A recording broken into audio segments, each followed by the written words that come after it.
is measured by the welfare of most marginalized citizens, the ones who have no voice, the poor, the disenfranchised, very old, very young.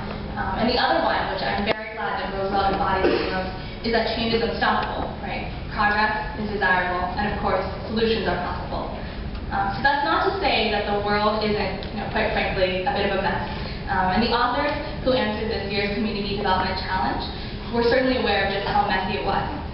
Because in urban centers, small towns, sprawling suburbs, and rural provinces of America, our communities are facing growing pains, or in some cases, the heartbreak of not growing at all. And they struggle with inequality, brain drain, gentrification, ethnic suspicion, cultural amnesia, and resource depletion, just to mention a few of the many, many topics covered by this year's authors.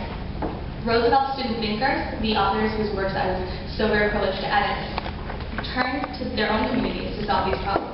Like in a proposal for tighter water standards for development in Colorado Springs, they advocated for issues that might have been forgotten, like the continuing distrust between Native American communities and the medical professionals who work for them. And they brought attention to solutions that might have been overlooked, like the revitalization of New Orleans through its Charity Hospital. I was privileged to edit 8 of the 25 amazing submissions for the Community Development Challenge this year. Tim has described community development as the catch-all, the one where all the extra topics that aren't covered by the two we've already talked about go. And it definitely was just that. In fact, the single current that unites those 25 pieces is probably one that runs through all 3 challenges. And as an editor, I would say that I think that's the current that's most important to what we're talking about today. And it's this, that every policy idea reflects a commitment to doing what works, to taking intellectual risks and not caring about what we write at first seems stupid or crazy.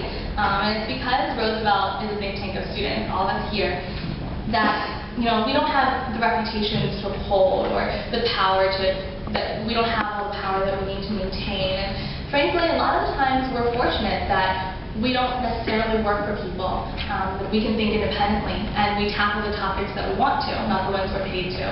And that means that we can take risks. And because we can take risks, our ideas are powerful.